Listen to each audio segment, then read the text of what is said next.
Russia Ukraine போர் முடியுமா முடியாதா அப்படிங்கிற கேள்விக்கு நடுவில் திடீர்னு பார்த்தா இந்தியா பக்கம் திரும்பி விட்டது அமெரிக்கா. 500% டாரிஃப் அப்படிங்கிற ஒரு பில் பாஸ் ஆக போகுதுப்பா, இந்தியா கொஞ்சம் உஷார் அப்படின்னு சொல்லக்கூடிய தலைப்புச் செய்திகள் பல இடங்களிலும் வந்த வண்ணம் இருக்கின்றன. கோர் அப்படிங்கிற அமெரிக்காவினுடைய அம்பாசிடர் இன்னைக்கு இந்தியாவுக்கு வரப்போகிறார் அப்படின்னும், அவருடைய முக்கியமான எய்ம் ரஷ்யாவினுடைய ஆயிலை இந்தியாவிடம் இருந்து முழுவதுமாக நிப்பாட்டுறது, 0% அப்படிங்கிற லெவலுக்கு நிப்பாட்ட வேண்டும் அப்படிங்கிறதும் தான். இந்த மாதிரியான நபர் இங்கே வந்து அடுத்ததாக என்ன செய்ய போகிறார் என்பதும் ஒரு கேள்வி. இதெல்லாம் தாண்டி உலகத்தில் பல்வேறு இடங்களில் பல்வேறு நிகழ்வுகள் நடந்திருக்கு. எல்லாத்தையுமே இந்த ஒரு பதிவு வழியாக பார்க்க போகிறோம். நான் உங்கள் விக்கி, இது உங்கள் தமிழ் விதை. ஷார்ட்டாக கொஞ்சம் செய்திகள். கிட்டத்தட்ட 66 குளோபல் ஆர்கனைசேஷன்லேருந்து அமெரிக்கா வெளியேறி இருக்கிறது. இந்த 66 குளோபல் ஆர்கனைசேஷன் அப்படின்னு சொல்கிறது சாதாரண விஷயம் கிடையாதுங்க. பூமியை மாற்றுவதற்காக நம்ம எல்லாருமே 1 டிகிரி செல்சியஸ் உஷ்ணநிலையை கம்மி பண்ணணும் அப்படின்னு சொல்லி உருவாக்கின பாரிஸ் கிளைமேட் சேஞ்சினுடைய அந்த அக்கோர்டாக இருக்கட்டும், அதன் பிறகு நேற்று இந்தியா மற்றும் பிரான்ஸ் லீட் பண்ணக்கூடிய இன்டர்நேஷனல் சோலார் அலைன்ஸாக இருக்கட்டும், இதே மாதிரி 66 குளோபல் ஆர்கனைசேஷன் மற்றும் நிறைய உடன்படிக்கையிடமிருந்து அவங்க என்ன செஞ்சுருக்காங்க, தன்னிச்சாக வெளிவந்திருக்கிறார்கள்.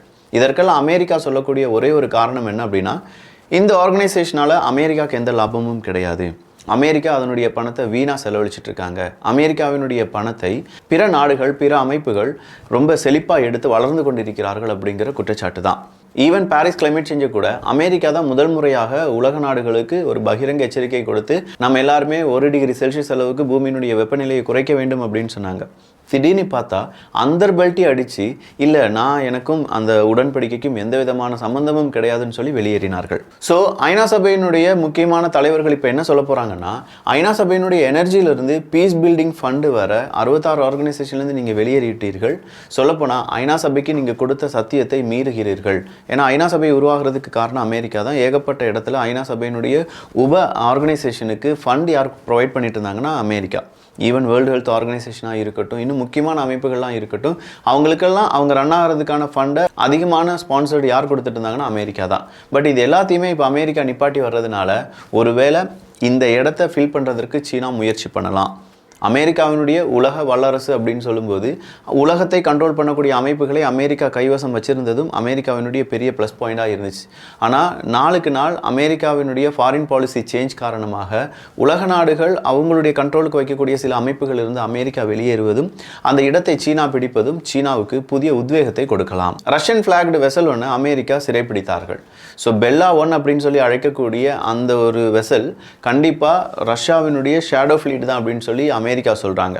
அமெரிக்கா சிறைப்பிடித்தது இன்டர்நேஷ்னல் வாட்டர்வேஸில் வச்சு இதற்கு தக்க பதிலடி கொடுப்போம் அப்படின்னு சொல்லி இப்போ ரஷ்யா அமெரிக்காவுக்கு எதிரான பதிலடியை கொடுக்க ஆரம்பித்திருக்கிறார்கள். நிறைய இடங்களில் அமெரிக்கா மற்றும் ரஷ்யா பற்றியான இந்த செய்திகளும் இப்போது இடம்பெற்றிருக்கின்றன என்பது குறிப்பிடத்தக்கது. ஈரான் கேபிட்டல் முழுவதுமாகவே இன்னைக்கு பெரிய ஒரு பிரச்சனை தான். அங்கே உள்நாட்டு போர் வந்துடுமா, அங்கே பயங்கரமான ஒரு போராட்டம் வெடிக்குமா அப்படிங்கிற ஒரு கேள்வியுடன் அங்கே இருக்கக்கூடிய ஊடகங்கள் செய்தியை வெளியிட்டு வருகிறார்கள். ஜென்சி ப்ரொட்டஸ்ட் அப்படின்னு சொல்கிறாங்க, பொருளாதாரத்துக்கான ப்ரொட்டஸ்ட் அப்படின்னு சொல்கிறாங்க, ஆளும் அரசாங்கத்துக்கு எதிரான ப்ரொட்டஸ்ட் அப்படின்னு சொல்கிறாங்க. இப்படி இந்த ப்ரொட்டஸ்ட்டுக்கு பலவிதமான பெயர்கள் அப்படிங்கிறது கொடுக்கப்படுகிறது.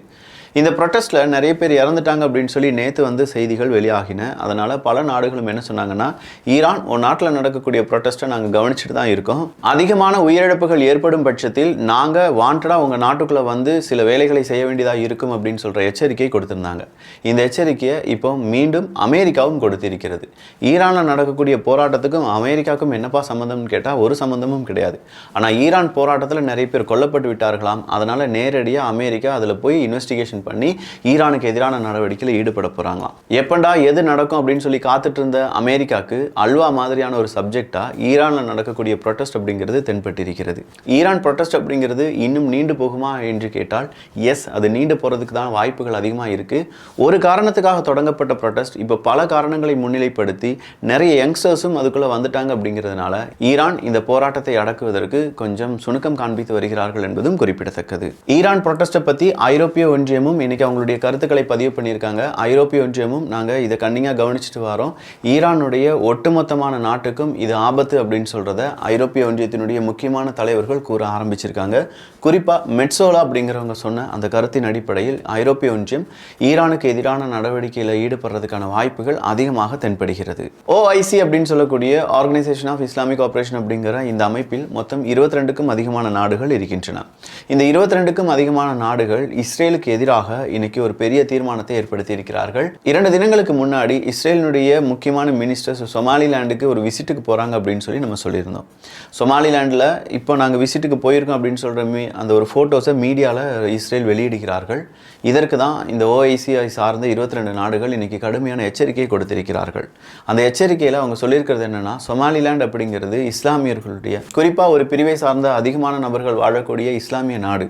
அது நாடுன்னு சொல்ல முடியாது, சொமாலியாவினுடைய ஒரு அங்கம். அதை ஒரு நாடாக நீங்கள் பிரகடனப்படுத்தி அதுக்கு இம்பார்ட்டன்ஸ் கொடுக்கும்போது பிற நாடுகளுக்கும் பிற அமைப்புகளுக்கும் இது சிக்கலை ஏற்படுத்தும். ஏன்னா இஸ்லாம் நாடை உருவாக்குவது இஸ்ரேலினுடைய பெரிய எண்ணம் கிடையாது. யூதர்களுக்கான நாடை உருவாக்குவது தான் இஸ்ரேலினுடைய எண்ணமாக இருந்தது. அதற்காக தான் இஸ்ரேல் அப்படிங்கிற நாடை உருவாக்கி எடுத்திருக்காங்க. இப்போ மறுபடியும் சொமாலிலாண்ட் அப்படிங்கிற ஒரு நாட்டை உருவாக்கி இருக்கிறார்கள் இஸ்ரேல். இல்லை அந்த நாட்டுக்கு நாங்கள் பெரிய அளவில் அங்கீகாரத்தை கொடுக்கிறோம் அப்படின்னு சொல்லி இஸ்ரேல் சொல்லிட்டு இருக்காங்க. சொமாலிலாண்டு மக்கள் கிட்டத்தட்ட ஒரு 60 லட்சம் பேர் இருக்காங்கன்னு வச்சுக்கோங்களேன். அவங்க இதை வரவேற்றார்கள் என்றாலும் சொமாலியாவை சார்ந்த பலரும் இதற்கு எதிர்ப்பை தெரிவித்திருக்கிறார்கள்.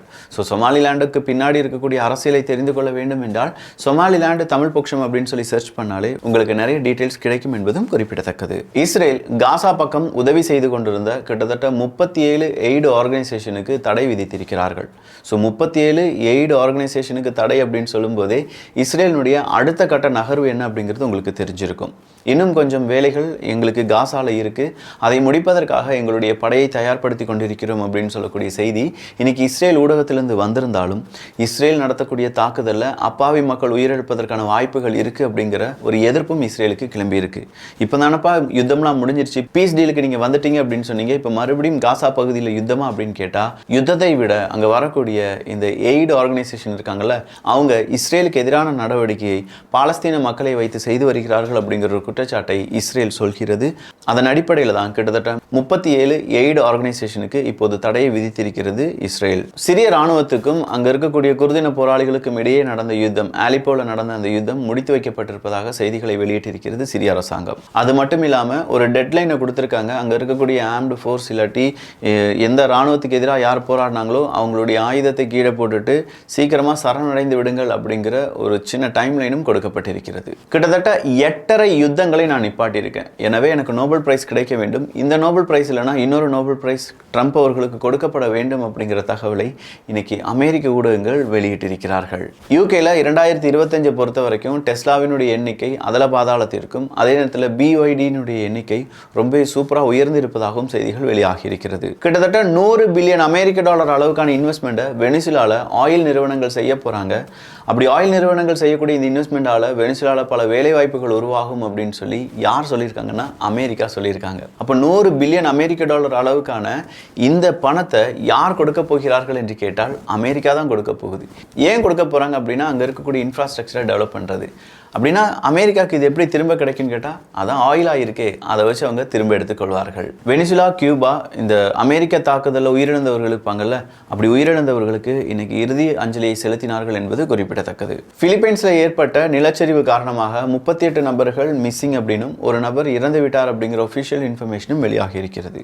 நியூ இயர் அன்னைக்கு சுவிட்சர்லாந்தில் ஒரு பார்ல பெரிய தீ விபத்து ஏற்பட்டுச்சுல, இந்தோனேஷியாவில் ஏற்பட்ட ஒரு தீ விபத்தினுடைய போட்டோ மற்றும் வீடியோவை வச்சு இதுதான் சுவிட்சர்லாந்தில் நடந்த தீ அப்படின்னு சொல்லக்கூடிய தவறான செய்திகள் பரவி வருவதாகவும் அதை யாரும் பரப்ப வேண்டாம் அப்படிங்கிற ஒரு கோரிக்கையும் காவல்துறை அதிகாரிகள் கொடுத்திருக்கிறார்கள்.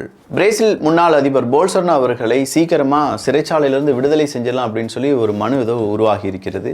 ஆனால் அதற்கு எதிராக தன்னுடைய வீட்டோ பவரை பயன்படுத்தி இருக்கிறார் இப்போதைய அதிபர் லுலா அவர்கள். போல்சோனாரோ அவர்கள் இறக்கும் வரையிலும் அவர் சிறைச்சாலையில் தான் இருக்க வேண்டும் அப்படின்னு நினைக்கிறாரு இந்த பக்கம் இருக்கக்கூடிய லுலா அவர்கள். அதனால தான் லுலா அவர்களுடைய இந்த அரசியல் சித்து விளையாட்டுகளை நம்மால் பார்க்க முடிகிறது. ஸோ நிறைய செய்திகள் பார்த்துருக்கோம். இந்த செய்திகள் பற்றி உங்களுடைய கருத்துக்கள் இங்கே வரவேற்கப்படுகின்றன. எல்லோரும் தமிழ் விதையில் இணைந்திருங்கள். நல்லதை பகிர்ந்து நல்ல சமுதாயத்தை உருவாக்குவோம். நன்றி, வணக்கம்.